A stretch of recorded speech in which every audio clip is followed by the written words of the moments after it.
Bonjour et bienvenue à cette 6e capsule des Gémélicours, le cours prénatal pour futurs parents de jumeaux. Aujourd'hui, on clôt le bloc 1 avec une capsule sur les tests et leur utilité et je vous parle aussi de comment se préparer à changer de rythme de vie. Juste avant de commencer, j'aimerais vous dire que moi, mon rôle, c'est une accompagnante à la naissance. Donc, je ne suis pas médecin, évidemment. Alors, tout ce que je vous dis, c'est de l'information. Mon but, c'est de vous informer. En fait, moi, j'ai une philosophie qui est, moi, je dresse la table de la périnatalité. Je fais comme un genre de buffet. Puis sur cette table-là, je mets tout ce qu'il y a de plus grano jusqu'au plus médical. Puis vous faites vos choix parmi tout ça. Et puis évidemment, ça remplace absolument pas un suivi avec un médecin, ça je le dirai jamais assez. Donc voilà, c'était une petite mise au point que je voulais faire en tout début de capsule. Sur ce, on va commencer tout de suite avec les tests et leur utilité. On va essayer de faire une espèce de portrait de tous les tests qui vous sont proposés. Parce que pendant une grossesse gémellaire, il y en a beaucoup des tests. Puis des fois, on se pose des questions sur « ouais, mais à quoi ça sert tout ça? » Puis des fois, les médecins n'ont pas toujours le temps de nous l'expliquer. Alors moi, aujourd'hui, je vais essayer de vous expliquer tout ça. Tout d'abord, il y a les tests sanguins. Ça, c'est en tout début de grossesse, la plupart du temps. C'est pour vérifier si dans le fond on est bien en santé, si on a tout ce qu'il faut dès le départ. Est-ce qu'on commence la grossesse déjà avec une anémie ou pas? Est-ce qu'on devrait prendre des suppléments ou pas? Donc ça sert à faire un tableau dans le fond de notre état de santé en tout début de grossesse. Il peut y en avoir d'autres qui sont faits au cours de la grossesse si jamais on constate là, qu'il y a des problèmes ou pour essayer d'aller valider là, qu'est-ce qui pourrait mal se passer. Mais techniquement, il n'y a pas beaucoup de tests sanguins. Il y en a un au début, puis c'est pas mal tout. Le prénatest. Ça, chez les gémellaires, c'est quelque chose d'un peu spécial parce que le test qui est offert au grand public n'est pas efficace pour les gémellaires. Il existe un test qu'on peut faire en privé qui, lui, est efficace chez les gémellaires, mais il coûte très cher. Donc, c'est à vous de voir si vous voulez ou pas faire ce test-là. Puis dans le fond, ce qu'il faut se poser comme question pour savoir si on veut ou pas faire un test prénatal pour savoir dans le fond s'il y a de la trisomie ou des malformations quelconques, c'est qu'il faut se demander qu'est-ce que je ferais avec l'information si je l'avais. Est-ce que ça changerait rien à ma grossesse? Si la réponse est oui, ben ça vaut pas la peine nécessairement de faire ce test-là. Si la réponse est ben là j'y repenserai à 2 fois avant de mener à terme cette grossesse-là. Donc là, ça peut valoir la peine de faire les tests prénatales, la clarté nucale, toutes ces choses-là. Ce qui est important de souligner pour ces tests-là, c'est que ce sont des tests de dépistage. Donc, c'est pas un test diagnostic. Ça va pas nous dire si oui ou non il y a de la trisomie ou oui ou non il y a un problème quelconque. Ça va nous donner un pourcentage de chance, un pourcentage de risque que telle situation arrive. Donc, on peut être à 50% de risque, là, je dis n'importe quoi, là, mais mettons à 50% de risque de trisomie, puis finalement, le bébé l'a pas. Puis on peut être à 1% de risque, puis finalement, ben, on tombe sur le 1% et le bébé l'a. Donc, c'est pas un test diagnostique, c'est un test de dépistage.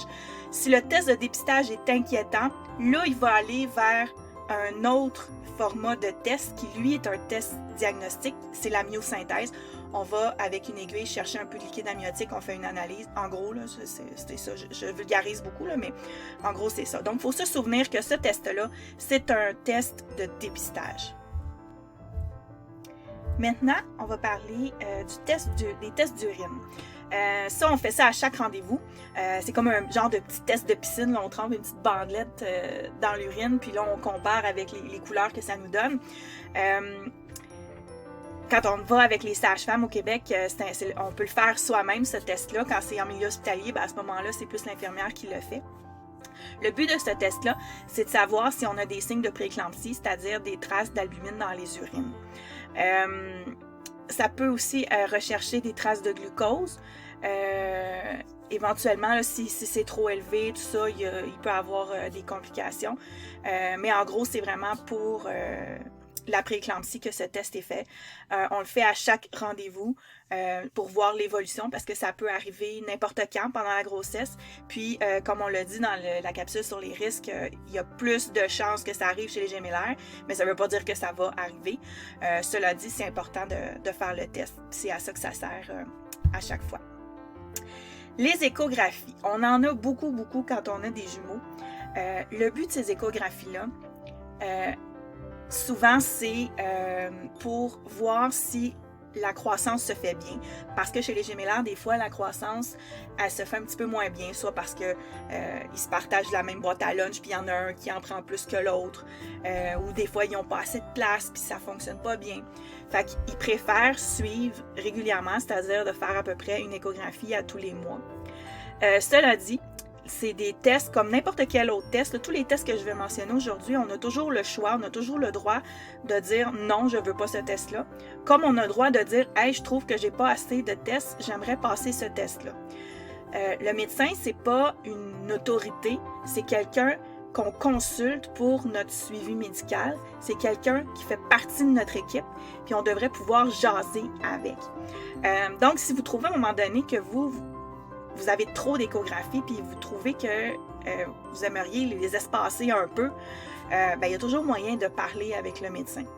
Cela dit, c'est toujours agréable aussi de voir l'image des bébés, puis de repartir avec nos petites photos. Ça peut être agréable aussi. Dans le fond, c'est à vous de décider. C'est ça que je veux dire. Quand on a des didis, les échographies sont un peu moins importantes que quand on a des monodis parce que on veut vraiment éviter qu'il y ait un syndrome transfuseur-transfusé. Ça, c'est avec l'échographie qu'on va le voir. Pendant l'échographie, il va y avoir des prises de mesures et ces mesures-là vont servir à déterminer, à estimer le poids des bébés. Et là, il faut faire très, très attention parce que là, c'est une estimation. Là, ils vont vous dire vos bébés pèsent tant.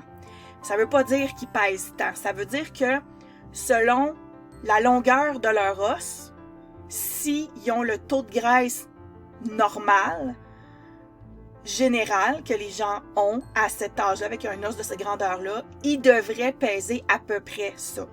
Il y a une marge d'erreur de 500 grammes en moins et en plus. Donc, c'est 1 livre de marge, là, de marge d'erreur. C'est énorme quand on parle de petits bébés qui pèsent à peu près 6 livres, 5 livres, 4 livres. Donc, il faut en prendre et en laisser. Le but de cette mesure-là, c'est pas nécessairement de savoir si c'est un gros bébé puis si ça va bien passer. Le but de ça, c'est de voir est-ce qu'il y a une évolution entre chaque échographie. Est-ce que depuis la dernière échographie, il y a une stagnation ou il y a eu amélioration, est-ce qu'il y a eu prise de poids ou pas? Est-ce qu'il a grandi ou pas? Puis, c'est pour valider aussi la différence de poids entre les deux. J'en ai parlé un petit peu dans une capsule précédente sur la discordance de poids. On peut aller jusqu'à 20% de différence de poids entre les deux bébés sans qu'on ait à s'inquiéter puis aller voir plus loin s'il y a d'autres problématiques. Mais ça sert à ça, la prise de mesure des échographies. C'est vraiment pour voir la constance. Une prise de mesure comme ça sert à rien, ça en prend plusieurs pour voir l'évolution. Puis, donc c'est ça, ils ne veulent pas nécessairement non plus comparer vos bébés aux bébés en général. Cela dit, ils vous donnent un chiffre, le percentile, qui vous dit que votre bébé est au 95e percentile. C'est pas parce qu'il est au 95e qu'il est meilleur que celui qui est au 50e percentile. Ça n'a pas rapport. C'est selon la prochaine écho, est-ce que le bébé qui était au 50e percentile est encore au 50e percentile? Et est-ce que le bébé qui était au 95e percentile est encore au 95e percentile? Parce que si le bébé qui était au 95e percentile se ramasse au 50e percentile, là, on va se poser une question. Donc, ça ne veut rien dire une échographie une fois qui nous donne des poids, des mesures, des percentiles. Il faut vraiment voir l'évolution. Fait que si vous voulez vous amuser puis voir l'évolution, vous pouvez les prendre en note à chaque fois que vous allez voir le médecin. Puis ça vous donne une idée. Puis des fois aussi, ça nous permet de mieux comprendre un peu ce qui se passe dans notre bédaine. Ça, c'était pour les échographies.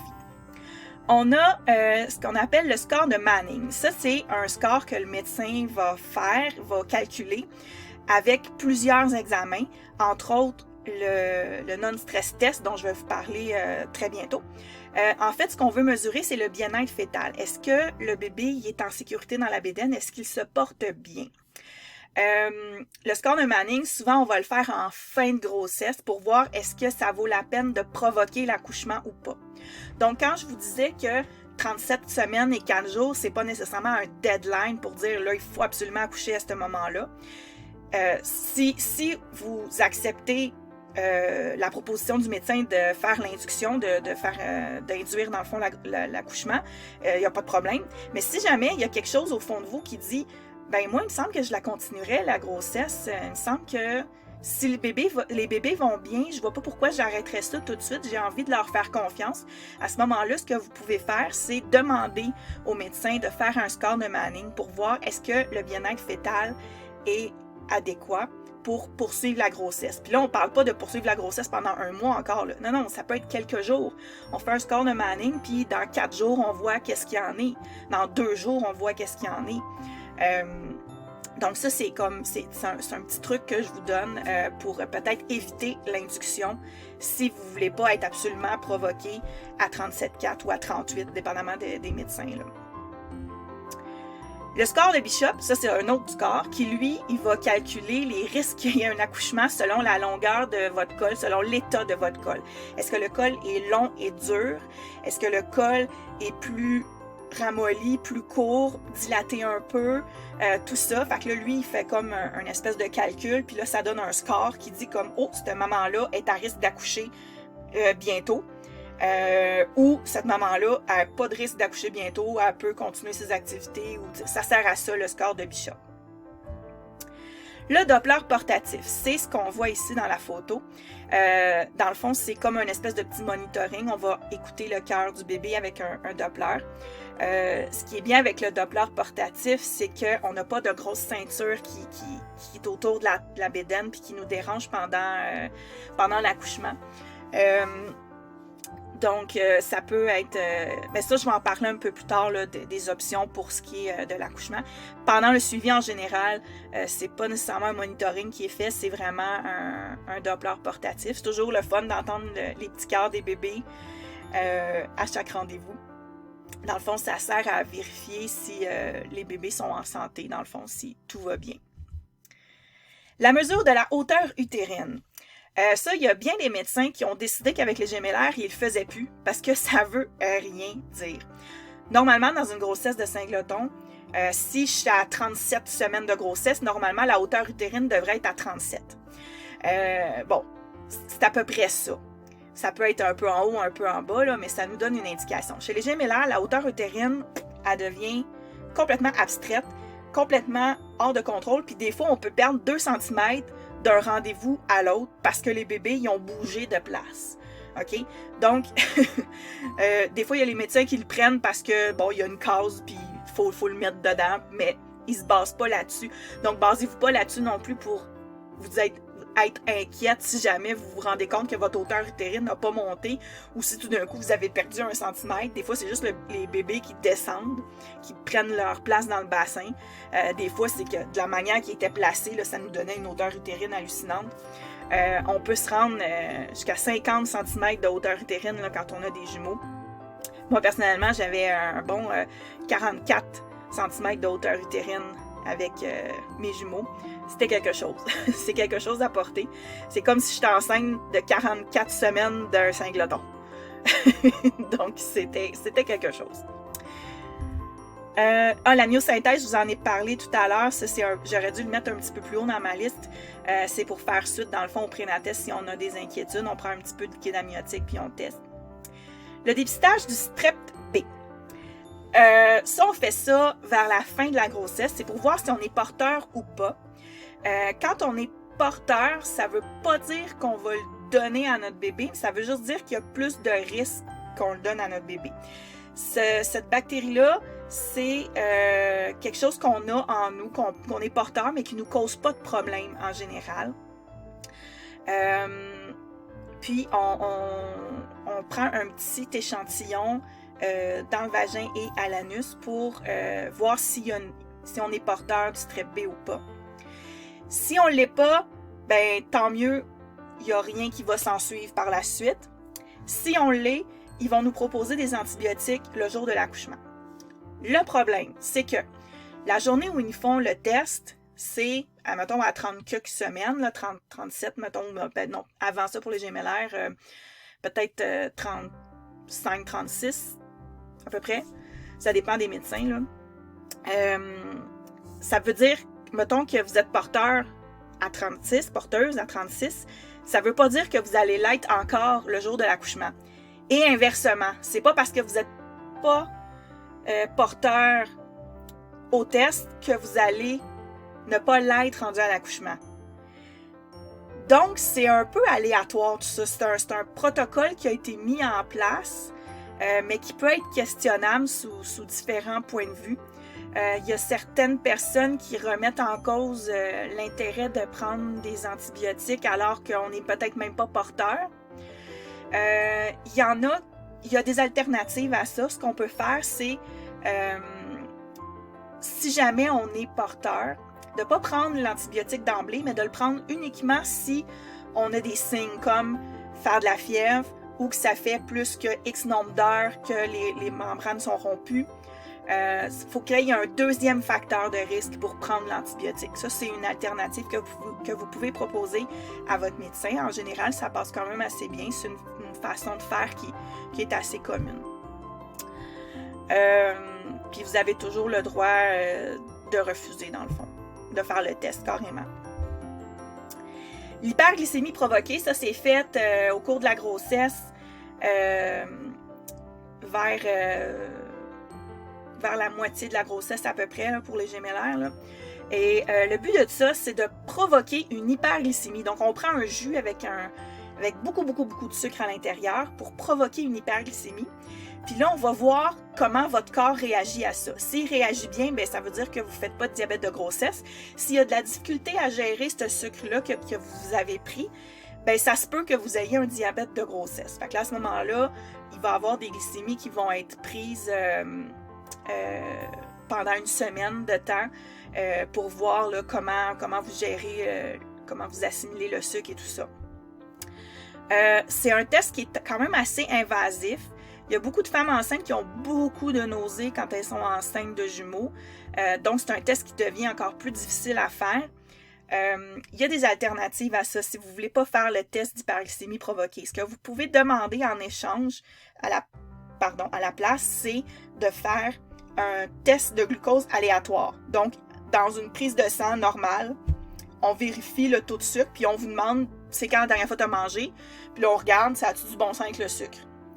On peut faire aussi des glycémies on emprunte une petite machine qui prend les glycémies, puis pendant une semaine, pendant deux fois, 3 fois par jour, on vérifie la glycémie, puis là on regarde ça a l'air de quoi. C'est un peu moins invasif que de provoquer une hyperglycémie, surtout que il y a certains spécialistes qui pensent que le diabète de grossesse serait en fait une variation de la normalité, qui est en fait une réaction normale du corps de la femme enceinte qui prend plus de temps à gérer le sucre que s'il n'y avait pas de bébé. Ça, ce que je vous dis là, c'est l'explication que ma sage-femme m'a donnée quand moi je suis tombée enceinte la première fois.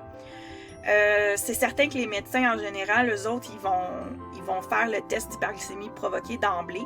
Mais sachez que vous avez le choix, vous avez le droit de dire « Moi, je veux pas le test d'hyperglycémie provoquée ». Vous avez le droit aussi de dire « Hey, moi, je le veux, il y a du diabète dans ma famille, puis ça m'inquiète, puis je veux le faire ». Il n'y a pas de problème avec ça. Moi, dans le fond, ce que je veux, c'est que vous fassiez des choix éclairés, que vous sachiez pourquoi vous faites ces choix-là. Le prochain point, c'est le glucose aléatoire, mais je viens de vous en parler, donc j'en reparlerai pas. L'autre point suivant, c'est le NST. C'est le Non-Stress Test, ou le monitoring qu'on appelle. Dans le fond, c'est pas très compliqué. On s'en va à la clinique gare, on s'installe sur un petit lit. Alors là, on nous met des ceintures. On en a 3.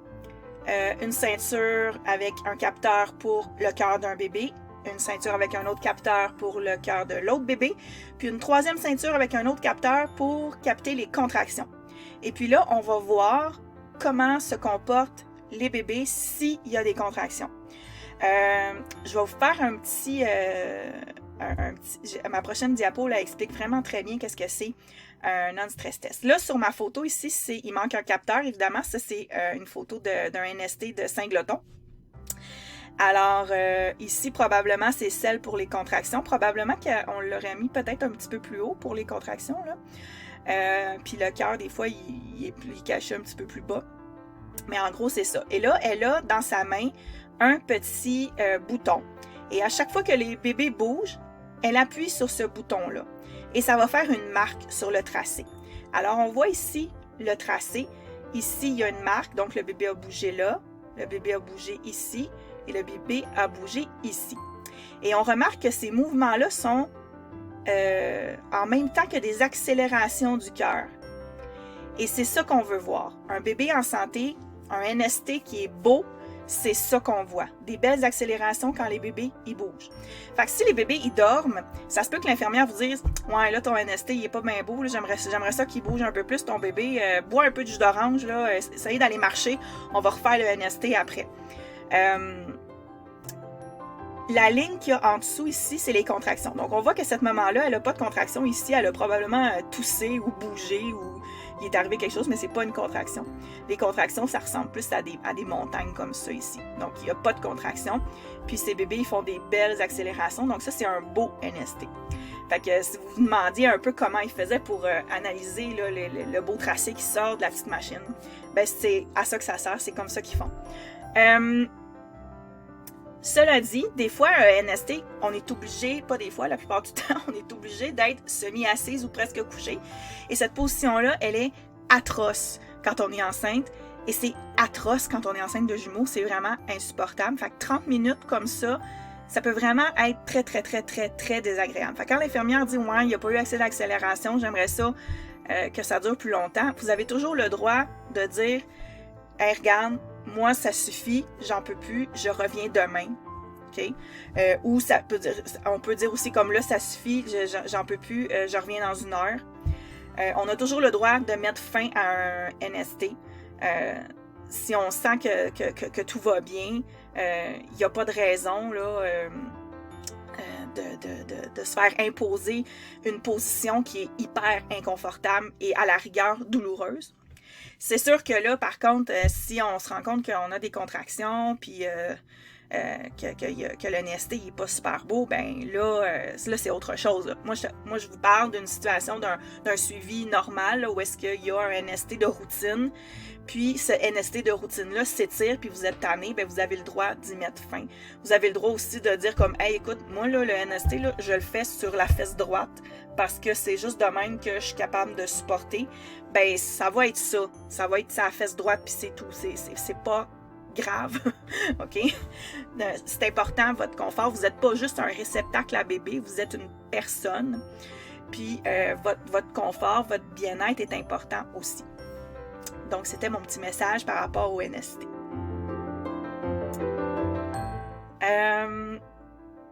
Là, ce que j'aimerais vous parler, c'est la variation de la normalité. Qu'est-ce qui est normal ou pas? Parce que tous les tests, ça sert à voir si la situation est normale. Mais qu'est-ce que c'est la normalité? En fait, c'est quelque chose qui n'existe pas vraiment. C'est une réalité statistique, une normalité. Je vous explique.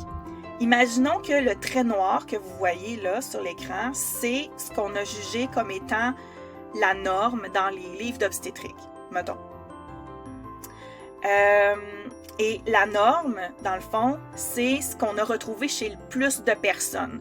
Sur 100 personnes, il y en avait 90 que ça se passait d'une telle manière, puis il y en avait 10 que ça se passait d'une autre manière. Bon, on a décidé que la norme, c'était comme les 90, mais ça ne veut pas dire que les 10 qui restent sont en danger de mort nécessairement. Okay? C'est une réalité statistique, la norme. Donc, imaginons que le trait noir, c'est ce qu'on a jugé comme étant normal dans les livres. Maintenant, imaginez que la ligne jaune, c'est la tolérance à la variation de la normalité d'un médecin. C'est-à-dire que lui, si on est en haut ou en bas un petit peu de la normale, c'est encore normal, mais c'est pas une complication. Imaginons maintenant un deuxième médecin qui, lui, a une tolérance à la variation de la normalité beaucoup plus large. Lui, en haut et en bas de la norme, c'est encore normal, mais tu sais, lui, il est plus slack, là. Ça y dérange moins. Le problème, c'est quand on a une situation comme l'étoile ici. Pour le médecin numéro 1, là, il n'est plus dans les normes, là. Donc, moi, je vais aller faire d'autres examens. Tandis que pour le médecin mauve, lui, il est encore en masse dans les normes. Fait que lui, il n'est pas inquiet. Alors, s'ajoute à tout ça notre propre tolérance à la variation de la normalité, parce qu'on en a chacun aussi. T'sais, là, on demande au médecin, OK, c'est quoi qui est normal, c'est quoi le chiffre? Puis là, il nous dit où est-ce que nous, on est, puis là, on fait, oh, c'est beaucoup. Moi, ça m'inquiète. Là, le médecin, lui, ça l'inquiète pas, parce que nous autres, mettons, on est plus sur la ligne jaune, puis le médecin, lui, est sur la ligne mauve. Mais là, on s'entend pas sur la nécessité d'aller faire un test de plus pour aller vérifier. L'inverse est aussi vrai.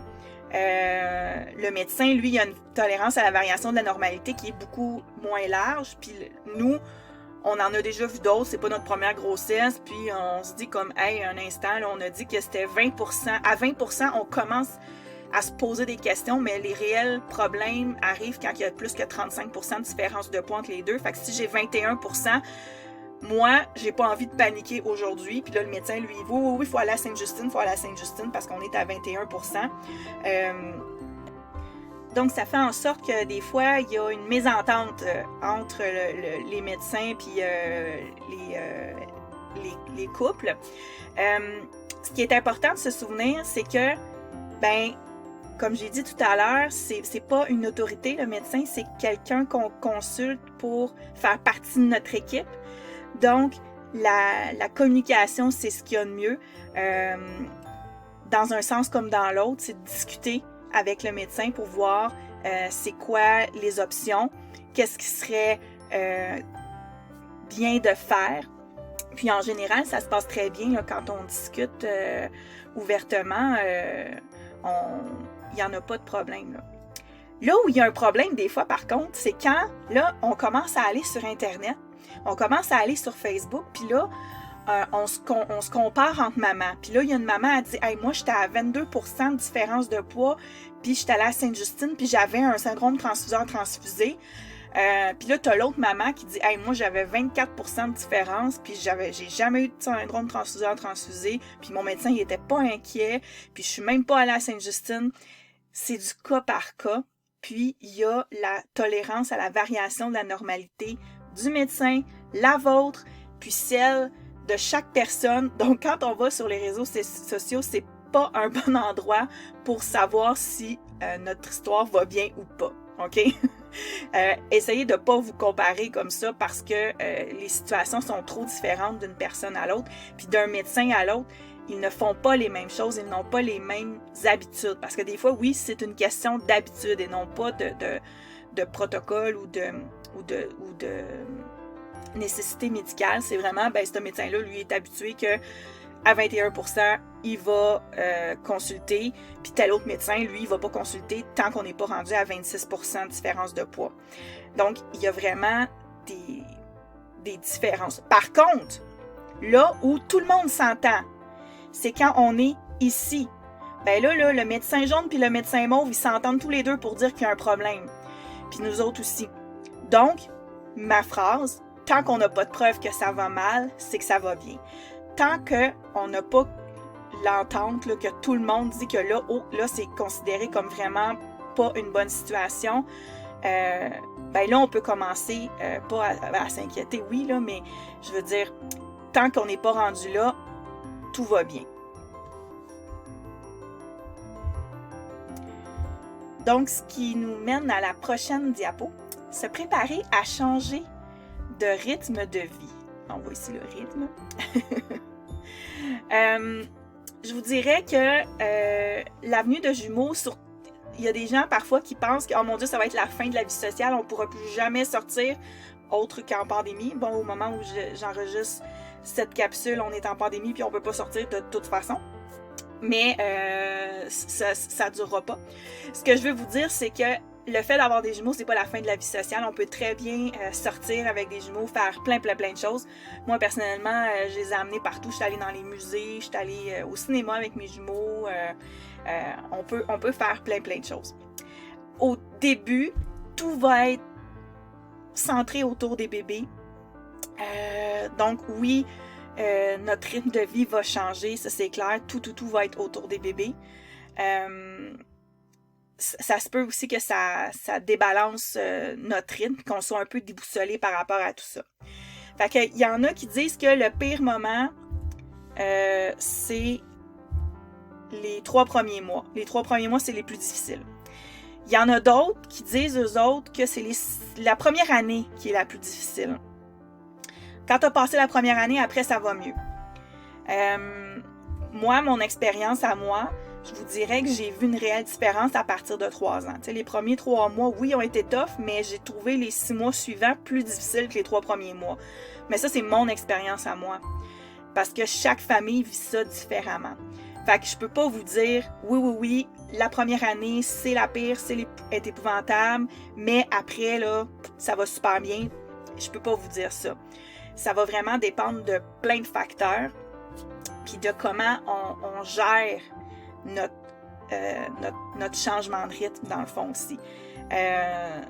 Donc, pour mieux s'adapter à ce changement-là, je propose, dans le fond, dès la grossesse, de tout de suite commencer à changer de rythme de vie. Dans le fond, on commence tout de suite. C'est pas le moment de se dire « Oh là, on va finir la rénovation de la maison parce que quand les bébés vont être là, on n'aura pas le temps. Ah là, il faut faire telle affaire parce qu'avec les bébés, on n'aura pas le temps. » Non, c'est déjà plus le temps. On est enceinte, faut qu'on se repose. On fabrique 2 bébés, hein? Donc, on s'en souvient, on fait pas rien, on fabrique 2 bébés, c'est quelque chose. Donc, il faut commencer à changer de rythme de vie tout de suite. Un petit truc aussi pour s'aider à changer de rythme de vie, c'est de se dire la perfection n'est plus possible. Moi, je dis souvent, le département des miracles est fermé quand on a des jumeaux, tout simplement. Donc, on baisse nos critères d'une bonne coche. Être un bon parent, des fois, c'est ça, c'est être capable de baisser ses critères. Moi, ce que je dis souvent aussi, c'est avant, j'avais des principes, maintenant, j'ai des enfants. Avant, j'avais comme principe que, par exemple, il fallait que la vaisselle elle soit faite tous les soirs, puis que, bon, j'allais pas me coucher tant que la vaisselle n'était pas faite. Ce qui n'est pas mon cas, en fait. Là. Mais enfin, je vous donne un exemple. Ben là, depuis que je suis enceinte de jumeaux, ben là, ça m'arrive des fois d'aller me coucher puis la vaisselle n'est pas faite parce que j'ai baissé mes critères, parce que je veux changer mon rythme de vie. Puis ça nous aide à penser ça, parce que quand les bébés vont arriver, ben là, il va falloir peut-être baisser encore un cran nos idéaux. Question de survivre. Donc, moi, ce que je vous dis, c'est on commence tout de suite à changer de rythme de vie parce que là, on est déjà des parents de jumeaux. Dernier petit truc, et ça, c'est le truc qui m'a vraiment beaucoup aidé, c'est choisir ses batailles. Si pour toi, c'est vraiment important que la vaisselle elle soit faite avant de te coucher, ben c'est super, fais-le. Par contre, laisse tomber d'autres affaires. Parce que tu peux pas avoir des critères élevés sur tout. Fait que c'est de choisir ta bataille. Choisir c'est quoi qui est important pour toi. Puis, tu commences ça déjà là, pendant la grossesse. Comme ça, quand les bébés vont arriver, mais ça va être un automatisme que tu as déjà essayé, donc qui va être plus facile à faire. Parce que quand du jour au lendemain, les bébés arrivent, puis là, on se rend compte qu'on n'est plus capable de maintenir les mêmes idéaux qu'on avait avant, on prend une méchante débarque. Fait que moi, ce que je vous dis, c'est commencer tout de suite à changer de rythme de vie, choisissez vos batailles, puis ça va super bien aller. C'est ce qui met fin au bloc 1. Ah oui, juste avant de terminer, je vais vous parler, il y a des ressources qui existent. N'hésitez pas à demander de l'aide, même pendant la grossesse, parce que c'est vraiment important de garder les bébés le plus longtemps possible dans la bédaine. Normalement, rendu là dans mon cours, ce que je faisais, c'est que je donnais des adresses, puis des courriels, puis des numéros de téléphone. Là, étant donné que je m'adresse à tout le Québec, puis peut-être même la France, la Belgique, la Suisse, tous les pays francophones, je ne peux pas vous donner les ressources précisément. Mais ce que je peux vous dire, par contre, c'est que ces ressources-là, elles existent. Appelez votre centre communautaire, votre CLSC si vous êtes au Québec. les organismes à but non lucratif qu'il y a dans votre région. Faites des téléphones, faites ça pendant la grossesse pour un peu tenter le terrain pour voir c'est quoi que vous pouvez avoir comme soutien. C'est très, très, très important le soutien quand on a des jumeaux. Pendant la grossesse, après aussi la grossesse, dans la première année, je dirais, là, ça peut être assez critique par moment. Pas toujours, mais je vous cacherai pas, je veux pas vous vendre l'idée que c'est super facile et ça va être super génial. Ça va être difficile. C'est 2 bébés en même temps qui demandent de l'aide, qui demandent l'attention de maman en même temps, qui demandent l'attention de papa en même temps. Donc, c'est pas facile, surtout si on a un autre enfant en plus, comme c'était le cas pour moi. Moi, j'avais une grande fille de 18 mois quand mes jumeaux sont nés. C'était comme si j'avais 3 enfants en bas âge. En fond, j'avais 3 enfants en couche, là. C'était quelque chose, puis j'ai eu besoin de soutien, puis j'en ai eu, puis on passe au travers, puis c'est une belle aventure, cela dit. Ça, c'est clair, parce que nous, on vit des choses que les parents de Singleton vivront jamais, puis on voit des affaires aussi des fois que les parents de Singleton verront jamais, des affaires un peu comiques des fois, je pourrais vous en parler dans d'autres capsules éventuellement. Mais sur ce, je voulais juste mettre une finale à ce bloc 1-là.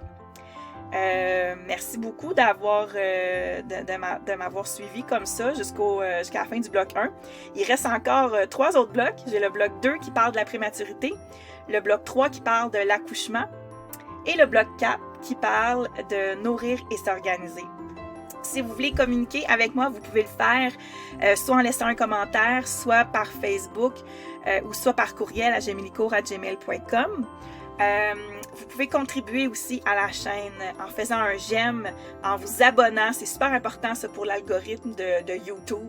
Il y a comme personne qui comprend comment ça fonctionne cet algorithme-là, mais ce qu'on sait, c'est qu'il faut faire des j'aime, il faut s'abonner. Fait comme ça, la chaîne, elle se fait de plus en plus connaître et c'est merveilleux et c'est ça qu'on veut. Si vous voulez contribuer à la chaîne aussi, vous pouvez laisser un tip sur ma page Utip. C'est une plateforme qui est là pour la rémunération des créateurs de contenu comme moi. Donc, vous pouvez aller faire un tour là-dessus. Puis, vous pouvez aussi acheter soit un chandail, soit une tasse. Il y a plusieurs phrases comiques aussi qui ont été rajoutées récemment. Sur ce, je vous dis à très bientôt pour le bloc 2. Merci d'avoir été là. Au revoir.